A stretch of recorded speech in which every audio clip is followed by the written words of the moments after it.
waktu yang lalu saya dapat pertanyaan dari salah satu penonton di channel YouTube saya yang bertanya tentang gimana ya kita bisa menulis artikel yang unik dan menarik. Nah, di video ini saya mau bahas tutorial membuat konten atau artikel yang unik, menarik, powerful, dan yang pastinya bagus. Jadi kalau Anda mau belajar menulis artikel, ini bisa Anda pelajarin. Untuk bikin artikel tuh ada 5 tahap yang perlu kita lalui, yaitu tadi kita mencari ide dulu, kemudian kita membuat outline, lalu masuk ke proses penulisan, kemudian kita ke editing, dan terakhir baru kita publish kontennya. Nah, 5 langkah ini bisa Anda pakai dan kita terapkan. Step pertama adalah dapatkan ide. Nah, ada banyak cara untuk mendapatkan ide artikel atau ide tulisan. Misalnya, kita ngambil dari pengalaman pribadi, dari pertanyaan yang orang lain kirimkan ke kita, atau dari keahlian, keseharian, dan kehidupan kita. Jadi kita bisa ambil ide-ide atau tema-tema yang memang dekat dengan diri kita. Jadi saat proses penulisan, kita akan lebih familiar dengan hal-hal tersebut dan lebih cepat. Kalau bicara tools, ini salah satu tools yang sering saya gunakan, namanya Basumo. Saya pernah bikin video tutorial, bisa Anda cari di channel YouTube ini. Kemudian juga ada namanya Quora, ini juga sangat membantu untuk para blogger ataupun content creator, jadi bisa manfaatkan Quora juga. Tutorialnya sudah pernah saya bikin, ini videonya bisa Anda cari juga.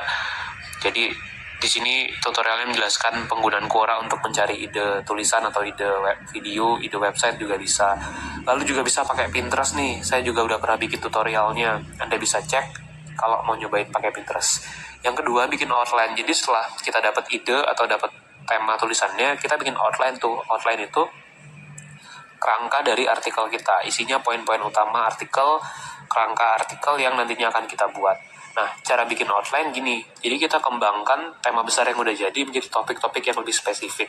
Lalu topik yang spesifik tadi kita susun tuh supaya jadi kerangka artikel kita. Jadi dengan baca outline, kita udah dapat gambaran kira-kira artikel kita tuh akan bahas apa aja. Nah, ini penting untuk membantu proses penulisan nantinya. Jadi ketika mau nulis, kita tuh udah tahu tuh apa aja yang harus dibahas.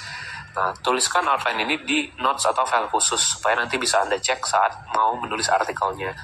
Jadi kita bakal tahu tuh apa yang harus ditulis. Yang ketiga, ya udah kita melakukan proses penulisan artikel nih. Jadi kita setelah outline, kita mulai kumpulkan materinya, kita mulai lakukan proses penulisan, kita tinggal tulis. Jadi kembangkan poin-poin yang ada di outline tadi menjadi paragraf di artikel kita.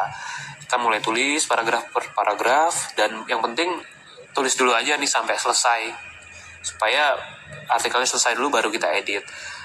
Nah, untuk paragraf awal gimana? Kita bisa, supaya menarik, bisa pakai pertanyaan, bisa pakai dialog gitu, bisa pakai fakta-fakta yang menarik. Jadi membuka tulisan kita tuh bisa dengan berbagai cara gitu. Bisa pakai pertanyaan, kita lempar pertanyaan ke pembaca dan sebagainya. Nah, makin banyak referensi yang kita baca, maksudnya buku, artikel, atau konten-konten lain yang kita konsumsi, kita akan lebih jago gitu dalam menulis stylenya dan sebagainya. Jangan lupa lengkapin juga tuh artikel kita dengan gambar supaya lebih menarik, khususnya artikel di website. Next, ke proses editing. Jadi setelah artikel atau naskah kita jadi, kita mulai lakukan proses editing. Yang kita lakukan apa sih? Yang pasti kita akan periksa dulu ada kesalahan pengetikan atau enggak. Cek juga fakta dan data di artikel, periksa kalimatnya udah enak atau belum, itu harus dicek nyaman atau enggak, dan sebagainya. Bisa juga periksa struktur artikel kita, nyambung dan logis nggak sih artikel isinya, seperti itu. Tipsnya kalau misalnya nulis, gunakan kalimat yang relatif singkat, jangan panjang-panjang. Pakai juga tanda baca dengan tepat, supaya enak dibaca gitu, dan orang lebih gampang untuk memahami tulisan kita. Jadi, selalu baca sebelum dipublish. Nah, yang terakhir kita tinggal publish tuh artikel kita. Hore, udah selesai artikelnya. Nah, kita bisa publish tuh, bisa di website kalau misalnya Anda punya web, atau Anda seorang blogger, atau kalau misalnya Anda mau kirim tulisannya ke media cetak juga bisa, Anda mau kirim ke media lain juga bisa, atau nah, itu dia tentang menulis artikel. Intinya ada 5 yang bisa kita lakukan, yaitu dari prosesnya dari dapetin ide sampai ke publish artikelnya. Jadi Anda bisa lihat dan pelajarin 5 cara ini.